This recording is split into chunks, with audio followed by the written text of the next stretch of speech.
तेरी पसंदीदा चूड़ियां हैं ये, लाल रंग की।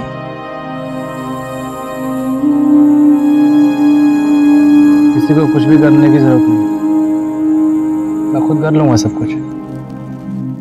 मौत जिंदगी का आखिरी पड़ाव है और इस पड़ाव पर हम सबको ठहरना है, पर उसके पहले लाश बन जाना ये अपनी जिंदगी को शर्मिंदा करना है और कुछ नहीं। पति होने का आखिरी फर्ज निभाने वाला एक आदमी अकेले अपनी पत्नी की लाश ढो रहा था। समाज के किसी भी कोने में ऐसी लाचारी अगर एक आदमी को सहनी पड़ी तो सोचे कि लाश कौन है, वो या हम। भीतर की संवेदना का मर जाना भी मौत है। एक पति की ये लाचारी और उसकी मरहूम पत्नी की ये बदनसीबी कैसे इस अंजाम तक पहुंची? क्यों घर और पूरे समाज ने इन्हें इस हाल में छोड़ दिया? आखिर क्या गलती थी?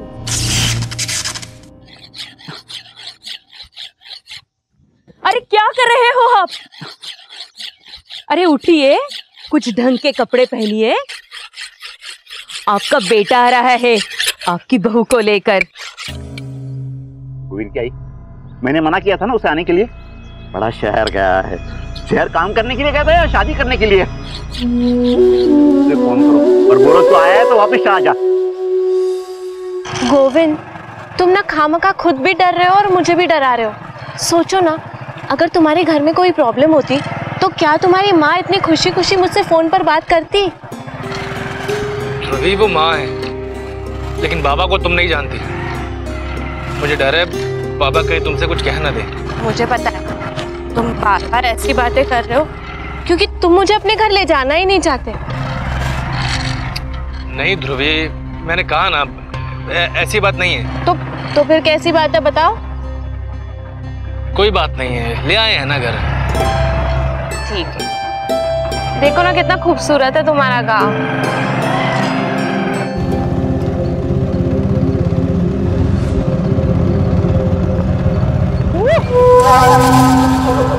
लेना भाई धीमे से। अबे डर मत, तू मेरे साथ बैठा है, मरेगा तो सामने वाला।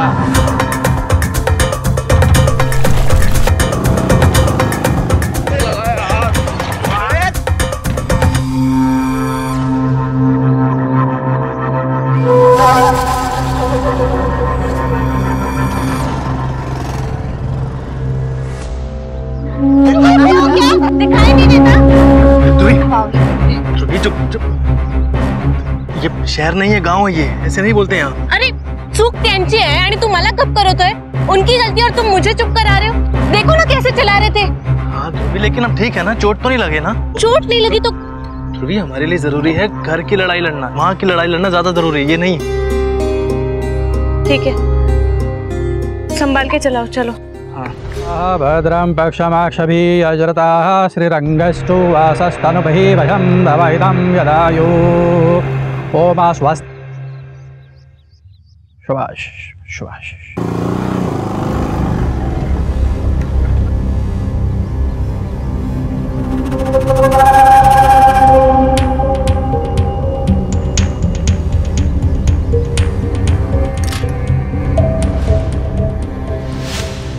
क्या हुआ? आ गया घर? नहीं, लगता है खराब हो गई है बाइक। उतरो जरा। हाँ 1 मिनट।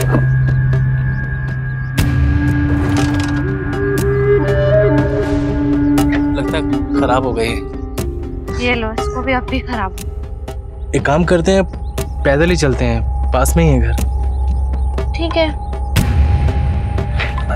शिव जी की महापूजा में दही दूध की कमी नहीं होनी चाहिए, नहीं तो शिव जी की कृपा हो जाएगी अवकृपा।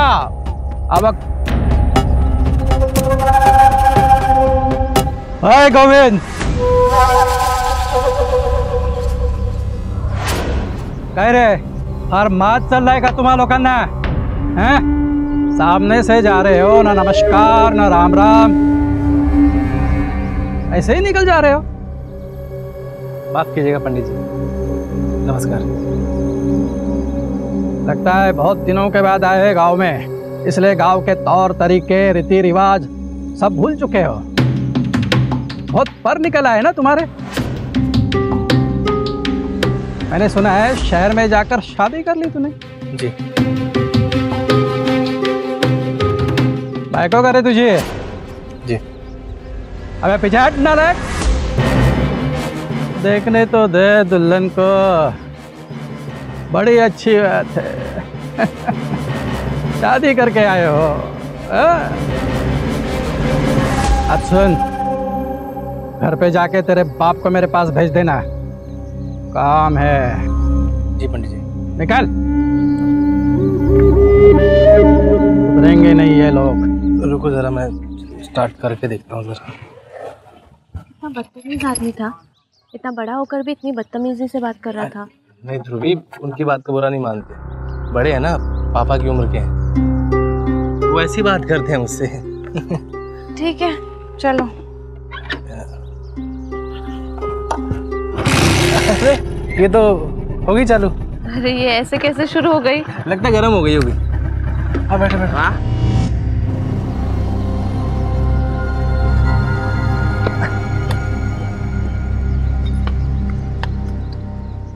प्रणाम बाबा।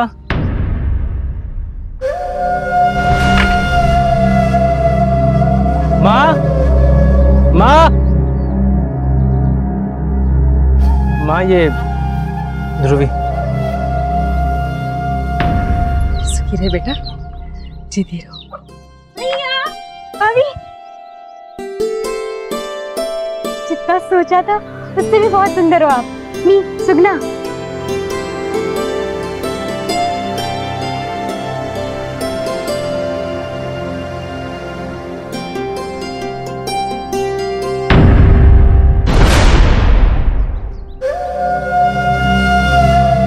आशीर्वाद भी दो बहू को, गुस्सा छोड़ो।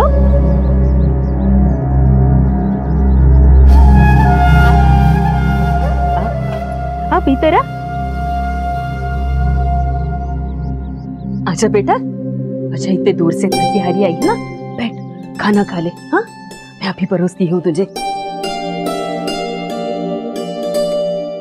पापा, वो पंडित जी ने आपको बुलाया है। बाबा, आपको कुछ भी कहना या सुनना हो ना, आप मुझसे कह लीजिए। इसमें उस बेचारे की कोई भी गलती नहीं है बाबा।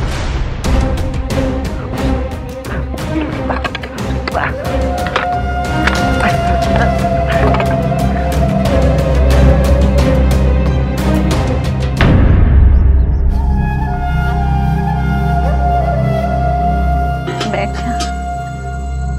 दाल भी ले ले ले बेटा, आराम से खा ले। आप भी लो ना। नहीं नहीं, तू ले। ध्रुवी, हाँ बा, दिवाला नीचे रखो। तुम ये खाना नहीं खाओगी। क्या हुआ? मैं मना कर रहा हूँ ना। अरे अरे बेटा क्या हुआ? क्यों इसे रोक रहे खाना खाने से? खाना नहीं, जहर है ये। क्या? पागल हो गए क्या? हाँ, पगले जैसे उठपटांग बातें कर रहा है तू। अरे तेरी बीवी के खाने में मैं जहर मिलाऊंगी क्या? अगर तुझे इतना ही शक है तो ले, मैं खा के बताती हूँ तुझे। हाँ? है इसमें जहर? गोविंद। ध्रुवी, अगर तुमने ये खाना खाया ना, आज के बाद मेरा मुंह मत देखना। अरे माँ, मैं अभी जाती हूँ। तू उसके बाद का बुरा मत मान। वो अपने पापा से बहुत नाराज है ना, सब ठीक हो जाएगा। तू खाना खा ले, तू खा ले बेटा, खा ले तू। हाँ? पार्वती, हो अली अली, एक मिनट रुक जा, मैं आई। हे पार्वती, जी सुन, वो तेरी बहू को लेके पंडित जी के यहाँ जा, शगुन देने के लिए बुलाया है। वो तो ठीक है, पर एक बार गोविंद से भी पूछ लेते थे, नहीं तो गुस्सा हो जाएगा ना। चुप रह। अरे तुझा डोका फिर लगा है? यहाँ के रीति रिवाज हम लोग नहीं मनाएंगे तो हम लोग के साथ क्या होगा पता है ना तुझे? तेरी बहू को लेके जा और सुन, उसे के डोक्यावर पधर के, नहीं तो जाएगी नचनिया बन के ठुमक ठुमक ठुमक।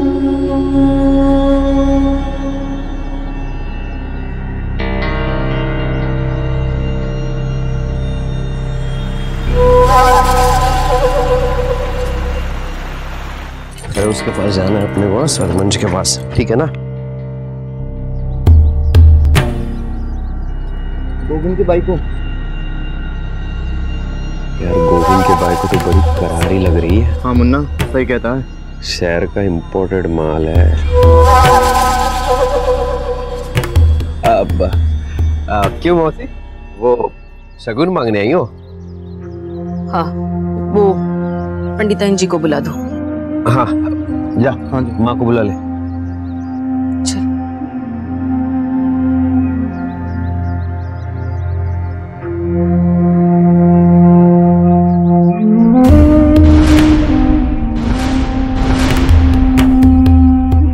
नमस्ते। नमस्ते। नमस्ते नमस्ते। ठीक है, तुझे सून है का? बहू है तेरी? शगुन लेने आई है ना, तो उसको बोल शगुन का काम भी करना पड़ेगा। वो क्या है ना पंडिताइन, बहू मेरी शहर से आई है तो उसके बदले हम काम कर लेते हैं। क्यों? तेरी बहू आई है ना शगुन लेने, तो काम भी उसी को करना पड़ेगा। चल, देखती क्या है? झाड़ू उठा और झाड़ू लगाना शुरू कर। जा।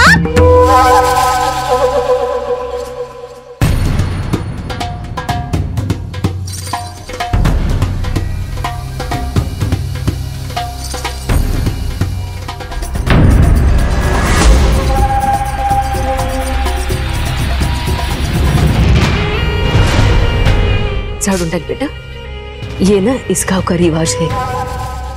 यहाँ जो भी नई बहू आती है उसको ये करना पड़ता है।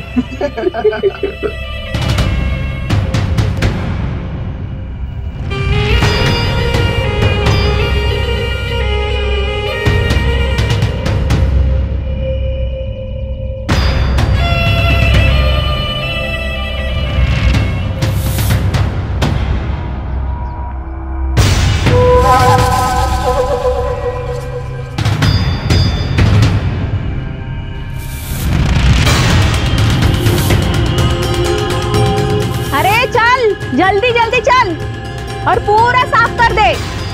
अरे झुक, तो झुकेगी तो तेरी कमर नहीं टूट जाएगी। अरे माँ, शहर की बहू है ना, इसलिए झुक के नहीं मार रही है। कैसी बहू है रे तेरी? है पार्वती, सीखा जरा उसको झाड़ू मारना।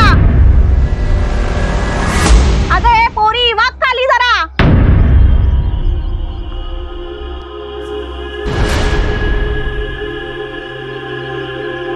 अरे भैया, आप आ गए? हाँ आ गया। मौसी और भाभी भी आती होंगे। कहाँ गए? हो, मौसी भाभी को लेके पंडित जी के घर शगुन के लिए गई हैं। शगुन के लिए? भैया भैया। गोविंद कहाँ जा रहा है? ध्रुवी को वापस लाने। बाबू जब जानते हैं ना कि हमारा रस्मों के नाम पर हमारे यहाँ की औरतों के साथ क्या क्या करते हैं, वो आपने जाने कैसे दिया उसे? तो भी जानता है ना, अगर यहाँ की रस्म रिवाज हम लोग नहीं निभाएंगे तो क्या हो सकता है? बाबूजी कुछ भी हो, ध्रुवी को तो वापस लाकर रहूंगा मैं।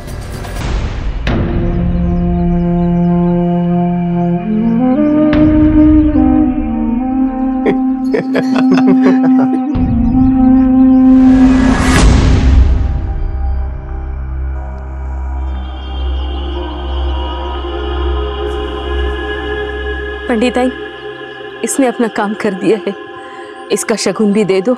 ए पोरी, ये इकडे जा बेटा, लेके आ, जा।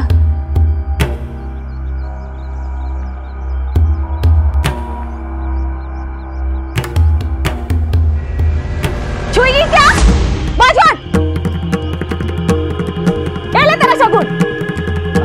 उठा, चल चल यहाँ से।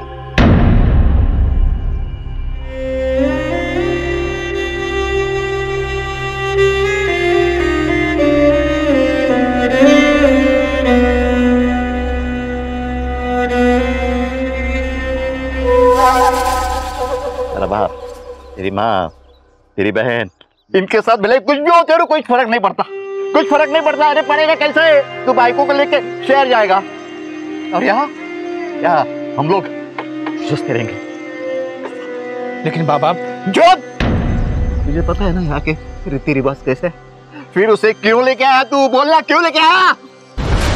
माँ जी, आपके कहने पर मैंने ये सब कर तो दिया, लेकिन ये कैसा रिवाज है जिसमें रिवाज के नाम पर घर की नई बहू को अपमानित किया जाता है? ऐसा नहीं है बहू, वो बड़े लोग हैं ना, इसलिए हम पे हक जताते हैं। कैसे लोग हैं आप? आप अपने अपमान को उनका हक ऐसे कैसे मान सकते हैं? ऐसा नहीं है, चल तू भी जल्दी समझ जाएगी।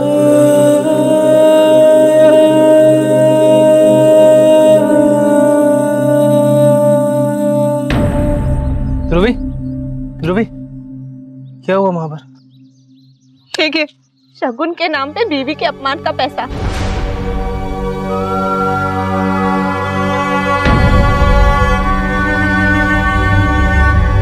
गोविंद, ये सब क्या है? वो लोगों ने क्यों किया ऐसा मेरे साथ? सांग ना, क्यों किया?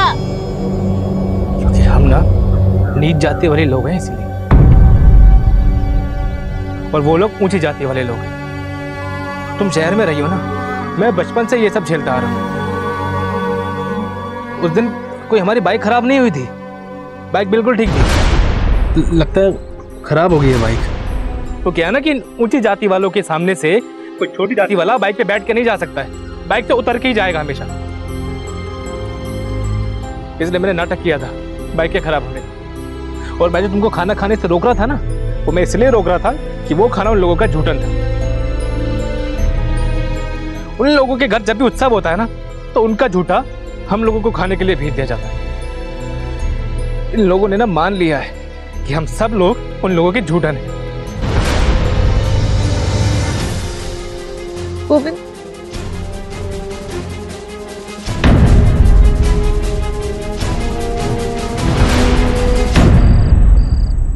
रूबी, हम ना कल निकल जाते हैं यहाँ से। तुम्हें क्या लगता है गोविंद, हमारे चले जाने से माँ, बाबूजी, सुगना, जो अब तक नरक की जिंदगी जी रहे थे, वो सब खत्म हो जाएगी? ये हम इसमें कर भी क्या सकते हैं? ये तुम क्या बोल रहे हो गोविंद? कितने स्वार्थी हो तुम। जिन्होंने तुम्हें पैदा किया, पढ़ाया, लिखाया, तुम उन्हीं को छोड़ के जाने की बात कर रहे हो।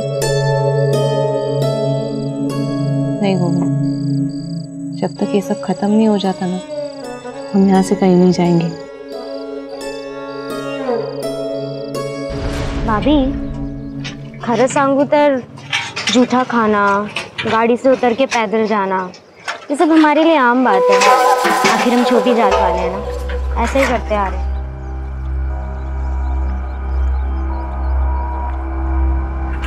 अरे यहाँ क्यों पानी भर रही हो? हाँ, वहाँ का पानी भरते हैं, वहाँ बहुत बड़ा झरना है, यहाँ का पानी बहुत गंदा है।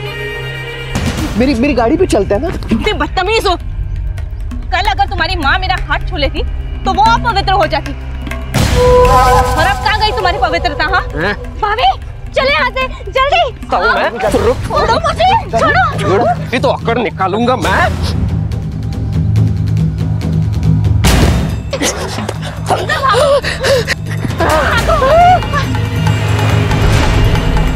साली तुझे छोड़ूंगा नहीं मैं, तू रुक, बस तू रुक जा। अबे चल।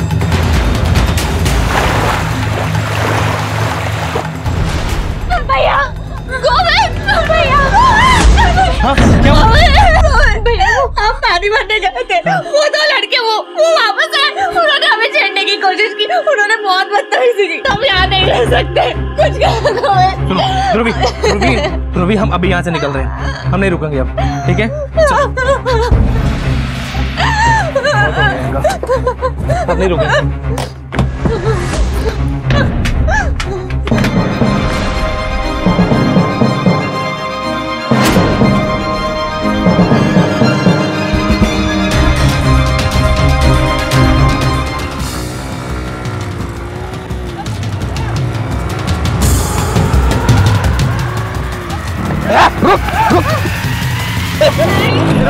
प्रताप जी कैसे हैं?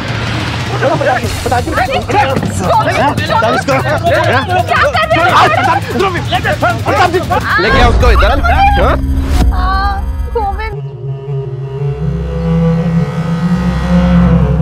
बाल छोड़ इसके प्रताप, इसको छूना भी तेरे लिए पाप है। तू पंडित का बेटा है, छोड़ दे। तू भी छोड़ दे। गोविंद, ये सब क्या हो रहा है? ये लोग, ये क्या है ये सब गोविंद? सरपंच जी, मैं तो सच कह रहा हूँ, हमारी इसमें कोई गलती नहीं है। गोविंद, तुझे गांव का नियम पता है ना? पहले बड़ी जाति वाले बोलते हैं, उसके बाद तेरा नंबर आएगा, तब जो बोलना होगा बोलना, समझ रहा है ना? अब जाओ और वहां बैठ जा।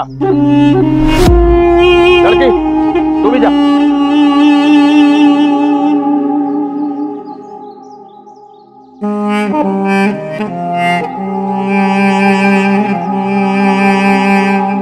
अच्छा प्रताप, बता आज क्या हुआ था? सरपंच जी, सबसे पहले तो ये गोविंद की बाइकों ने हमें खेत में बुलाया। अच्छा, कहा कि वहां बहुत बड़ा सांप है, और जब देखा कि वहां कोई सांप वाप नहीं था और हम दोनों वहां चले, तब इसने हमें पास खींच लिया आपने, और हमारे शर्ट के बटन निकालने लग गई। और जब हमने इस छोटी जात की लड़की को दूर किया तो इसने हमें गुस्से से पत्थर मार दिया। देखिए। नहीं गोविंद, ये सब झूठ बोल रहा है। तुम बोलो, तुम भी ये सब झूठ है। तू चुप कर लड़की, तुझे भी बोलने का मौका दिया जाएगा। सरपंच जी, प्रताप सच बोल रहा है, मैंने सब देखा भी और सब सुना भी। नहीं सरपंच जी, ये दोनों झूठ बोल रहे हैं। झूठ बोल रहे हैं। लड़के तू चुप कर। घनश्याम, तेरे बेटे को बोल, जब पूछा जाए तभी जवाब देना। प्रताप, ये लड़की तेरी कसूरवार है, अब जो भी सजा देना है तू ही तय कर।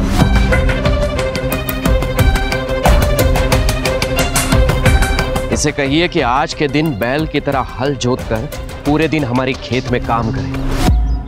ये तो बहुत छोटी सजा है, और जब तक सजा पूरी नहीं हो जाती तब तक ये दोनों गांव के बाहर नहीं जा सकते।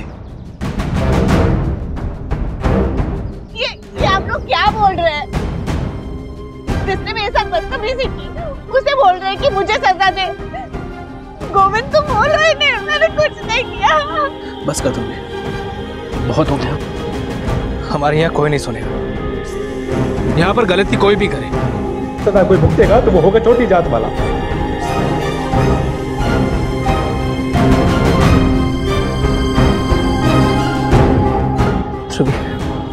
मुझे माफ कर दे, सारी गलती मेरी है। मुझे तुम्हें इस गांव में लाना ही नहीं चाहिए। बस झाली नाटक तुमची, ये नाटकबाजी नहीं चलेगी अब यहाँ। जो सजा सरपंच जी ने तुम्हारे लिए सुनाई है और जिस सजा को मेरे बेटे ने तय की है, वो सजा तुम्हें भुगतनी पड़ेगी। तो गांव वालों, तुम्हें ये सजा मान्य है ना? हाँ, मान्य। झुंड पर हमला शिकार का सिद्धांत नहीं, चाहे जानवर हो या इंसान, हमला उसी पर होता है जो झुंड से अलग हो गया है।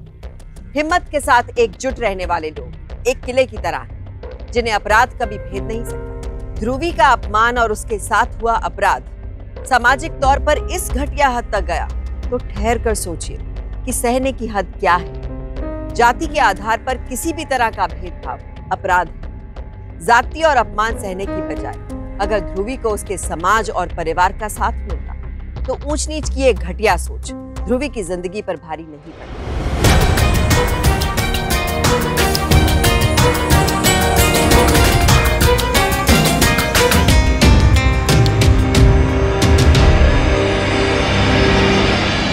मैंने इसे बैल की तरह हल जोतने के लिए कहा था,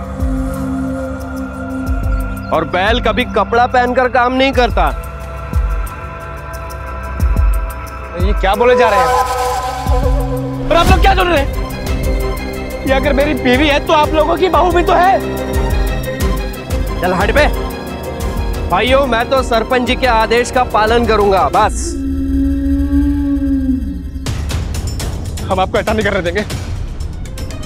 हटिया, हम क्या?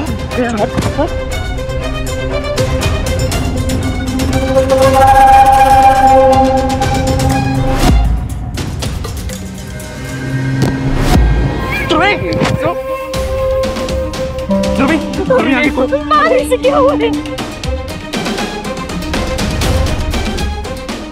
आगे खोल ध्रुवी। क्या हुआ है? ध्रुवी, ध्रुवी, बहू। क्या हुआ है उसे देखो जरा।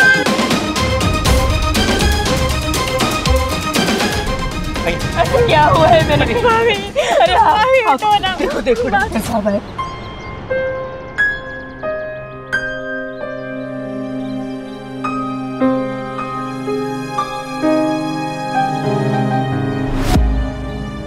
इसे मरे हुए काफी टाइम हो गया। अरे भाभी कोई उठाओ इसे। अरे क्या हुआ है? दवाई तो दीजिए ना ऐसे। हाँ?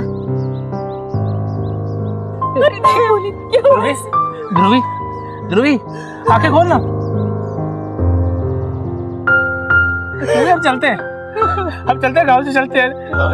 ध्रुवी आंखें खोल ना। ध्रुवी चल, हम चले गए, हम नहीं रहेंगे। चल ध्रुवी, ध्रुवी उठ ना।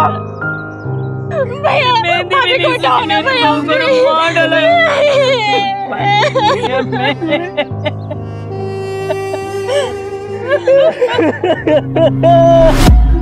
अब क्या करना है? कहीं पुलिस? मैंने थोड़ी ना कुछ किया, आप सब लोगों ने तो देखा ही था उसे, वो खुद गिरी और मर गई। बस करो अभी। देखिए सरपंच जी, इससे पहले कि ये लोग बात बढ़ाए, हम पे आरोप लगाए, आप उन्हें ही आरोपी बना दीजिए। वजह भी है हमारे पास, उस लड़की ने सजा पूरी नहीं की, पंचायत की बात नहीं मानी, वजह है हमारे पास।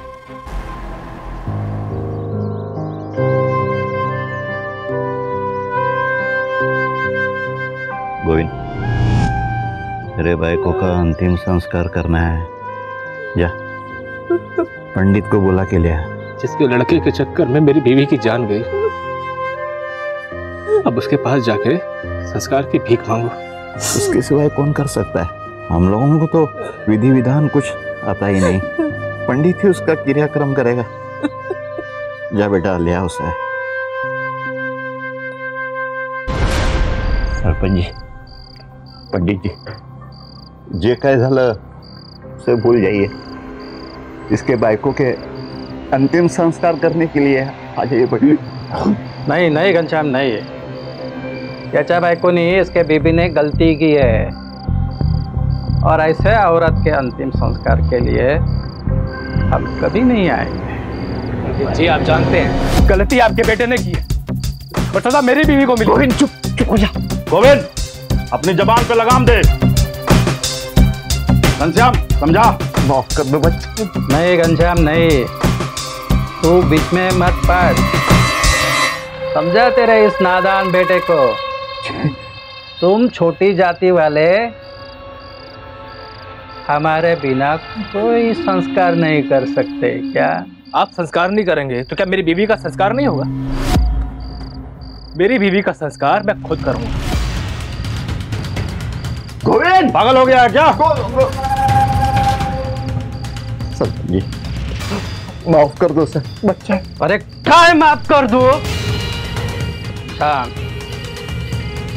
एक बात मेरी कान खोल के सुन ले तू, इस गांव में अगर सुख चैन से रहना है तो बेटे का साथ तुझे छोड़ना पड़ेगा।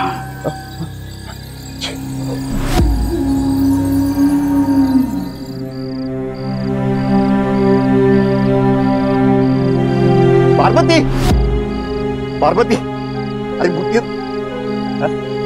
पर क्यों? रहने दो माँ, किसी को कुछ भी करने की जरूरत नहीं, मैं खुद कर लूंगा सब कुछ।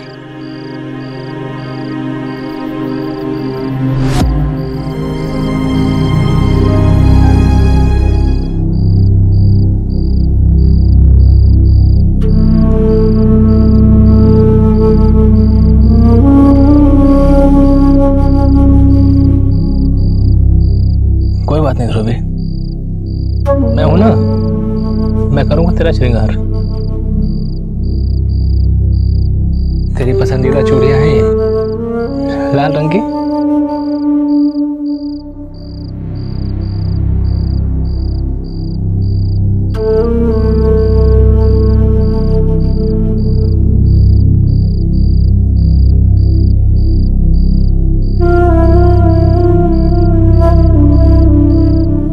बहुत खूबसूरत लग रही है। जलन जैसी। देखना ध्रुवी, देखना आंखें खोल के एक बार।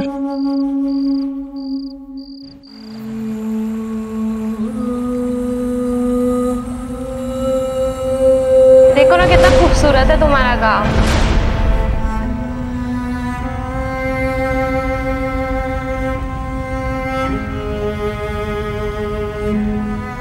तुम्हें जानता है ना, अगर यहाँ की रस्म रिवाज हम लोग नहीं निभाएंगे तो क्या हो सकता है?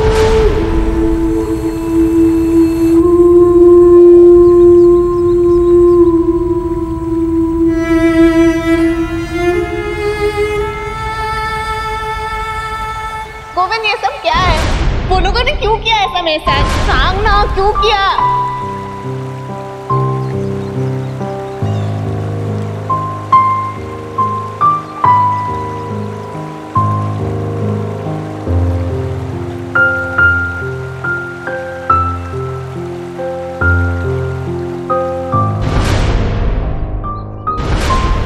और जिस सजा को मेरे बेटे ने तय की है, वो सजा तुम्हें भुगतनी पड़ेगी।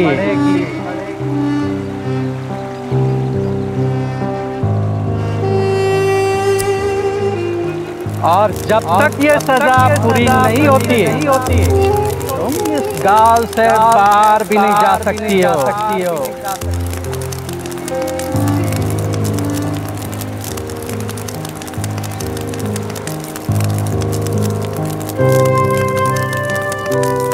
नहीं गोविंद, जब तक ये सब खत्म नहीं हो जाता ना, हम यहाँ से कहीं नहीं जाएंगे।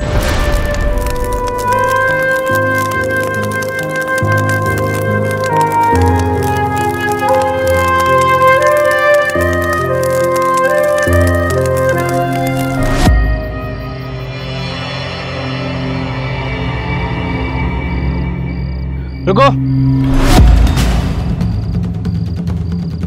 चलो मेरे साथ खेत में। अरे चलो मेरे साथ खेत में। मुझे तेरी बीवी मर गई तो क्या पागल हो गया है? पागल नहीं हूं, बस तुम लोगों की हिम्मत देख रहा था। हिम्मत तो है तुम लोगों में, हिम्मत है तो दिखाते क्यों नहीं हो? वो पंडित का लड़का अगर तुम्हारी बेटी को छेड़ेगा तब तो नहीं दिखाओगे हिम्मत? डर लगता है ना उन लोगों से तुम्हें, है ना? भैया सच कह रहे हैं, मैं ही पागल थी।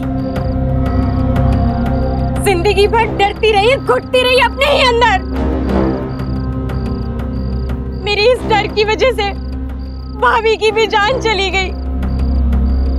भैया मैं आपका साथ दूंगी, हम लड़ेंगे भैया, हम लड़ेंगे। पद्मनाभं सुदेशम विश्वाधारम कृशम्य गहरणम शुभांगम। एक बेटा। जी बाबा। देख तो मरवर गया क्या?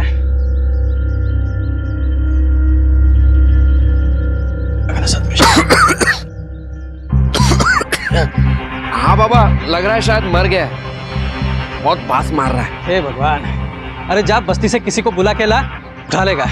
ठीक है बाबा, मैं बुला के लाता हूँ। सुनो, हमारे घर के सामने एक मरा हुआ कुत्ता पड़ा है, जाके जल्दी से उसे उठा दो। चलो। किशोर, जाके बोल पंडित जी से, हम में से कोई भी तुम्हारे घर का काम नहीं करेगा। तुम लोग हमारे खिलाफ जा रहे हो? 60 साल हो चुके हैं देश को आजाद हुए, लेकिन हम आज भी इन उच्च जात वालों की गुलामी करते हैं। हमारे दादा, हमारे परदादा भी करते आए थे। ऐसे चलता रहा ना तो आने वाले बच्चे भी उच्च जात वालों की गुलामी करेंगे। यही चाहते हैं आप सब लोग? कौन बाप चाहता है कि उसके बच्चे ऐसी गुलामी की जिंदगी जिए? तो क्यों आप लोग मेरा साथ नहीं देते? ए गोविंद, इन लोगों को भड़काना बंद कर दे, नहीं तो क्या? नहीं तो क्या करेगा? नहीं तो क्या कर लोगे तुम ऊंची जाति वाले लोग? जाके बोल अपने बाप से, अब से हम सब तुम्हारे घर का कोई काम नहीं करें। तुम लोग हमारे खिलाफ जाओगे, मैं अभी सरपंच जी को बुला के लाता हूँ। तुम यही रुको तुम लोग रुको। गांव वालों, इस गोविंद के बहकावे में मत आओ। ये तो कल को शहर लौट जाएगा। रहना तुम्हें और हमें है इस गांव में। यहीं जीना और यहीं मरना है। सरपंच जी, जीने मरने की बात करते हो, अरे जीते तो आप लोग हैं, घुट घुट के मरते हैं हम लोग। जाओ, कोई नहीं आएगा यहाँ से, जाओ। घनश्याम, तेरी आज इतनी हिम्मत बढ़ गई कि तू मेरे सामने मुंह खोल रहा है। सरपंच जी, आज तो हम सिर्फ बोल रहे हैं। अरे ये पंडित जी के यहाँ गए थे, हाथ जोड़े पैर जोड़े कि मेरे बहू का अंतिम संस्कार कर लो, लेकिन नहीं, तो तुम लोग को हमारी बहन है और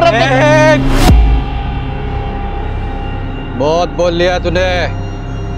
आ झालंय का वाळीत टाकला ना मग समझे। बहिष्कार कर देंगे सबका, समझे? आप क्या बहिष्कार करेंगे हमारा? हम सब ने मिलकर पहले ही आपका बहिष्कार कर दिया।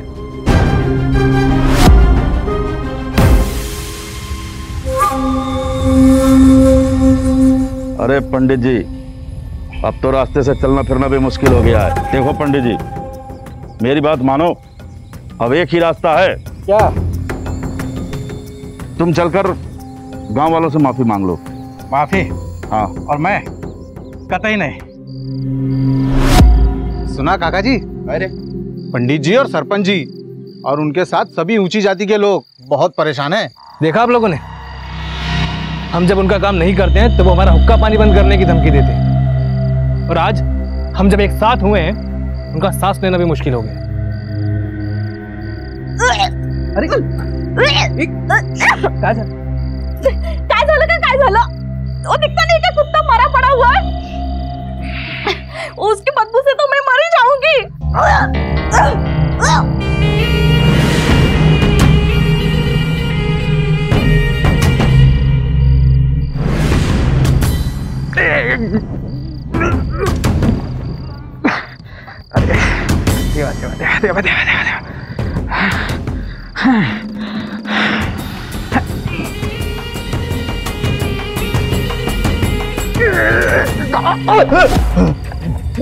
पंडित, ये तुम्हारे बस का नहीं है।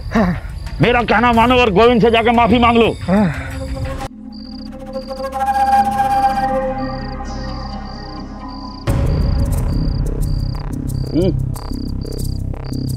घनश्याम, गोविंद,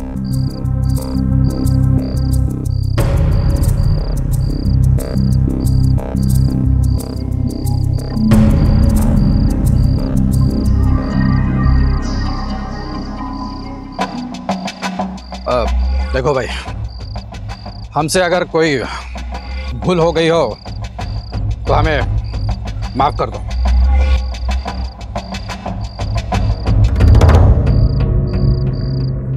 अब समझ में आ रहा है आपको? आप तो कहते थे कि आपके बिना हमारे यहाँ संस्कार नहीं होगा, मरने के बाद हम में से कोई स्वर्ग नहीं जा पाएगा। लेकिन सच तो ये है कि हमारे बिना आपकी जिंदगी भी जीते जी नरक बन सकती है। अपने आप को आप ऊंची जाति का समझते और हमको छोटी जाति का। लेकिन माफ कीजिएगा पंडित जी, ना तो आप ऊंची जाति के हैं, ना ही हम सब छोटी जाति के। बिल्कुल सही कह रहा है ये। गोविंद, तुम सही बोल रहे हो, हमारा भी यही मानना है। लेकिन अब चलकर उस कुत्ते की लाश को तो हटा दो। नहीं सरपंच, बात यहाँ माफी की नहीं है, सिर्फ बात है यहाँ मेरी पत्नी के साथ हुए अन्याय की। गलती इनके बेटे की थी। जब तक इनके बेटे को सजा नहीं मिल जाती तब तक हम उस लाश को नहीं हटाएंगे। देखा, भाव बढ़ गया इन लोगों का, चर्बी आ गई इन लोगों को। सरपंच जी, मैंने पहले ही कहा था कि तुम चुप रहो और अब जो मैं बोल रहा हूं उसको कान खोलकर सुनो। ये सब सही है, गोविंद की पत्नी सही बोल रही थी। गोविंद, हमें तुम्हारी हर बात कबूल है,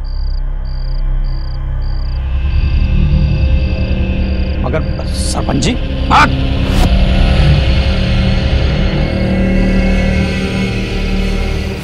अरे प्रताप, अरे साहब छोड़ दो ना। साहब हमारे बेटे को अरे छोड़ो साहब, साहब। साहब छोड़ दो उसने कुछ नहीं किया। अरे साहब छोड़ा ना। प्रताप बाबा, हाँ प्रताप, प्रताप नहीं आहे बाबा, मी करतो काहीतरी। अरे साहब, मी करतो काहीतरी। हाँ प्रताप, अरे साहब छोड़ दो ना। अरे साहब, साहब प्रताप, मेरा बेटा। जिंदगी की डोर प्रकृति के हाथ में है। तो अगर कोई इंसान हमारी जिंदगी का कर्ता धर्ता बनना चाहे तो उसे चुनौती दीजिए। ऊंच नीच के नाम पर कोई भगवान बनता है तो उसके गुरूर को तोड़िए। अपने हक को समझिए, क्योंकि कानून हर उस आदमी के साथ है जो अपराध के चंगुल में फंसा है। ध्रुवी गोविंद और पूरे गांव को ये समझा दे कि अगर गलत हो रहा है तो उसका विरोध होना चाहिए, एकजुटता के साथ, साहस के साथ। हर वो आदमी जो सीधे तौर पर ध्रुवी की मौत का जिम्मेदार है वो जेल में सजा काट रहा है। कारण सिर्फ वो हिम्मत और एकता है जो गोविंद के साथ बाकी लोगों ने दिखाई। जिस संविधान ने एक आदमी को गांव का सरपंच बनाया है, वही संविधान हमें बराबर का हक भी देता है। कोई इस हक पर हमला करेगा तो पलटवार जरूरी है। डर कर, डट कर, सावधान रहेगा। तो सावधान।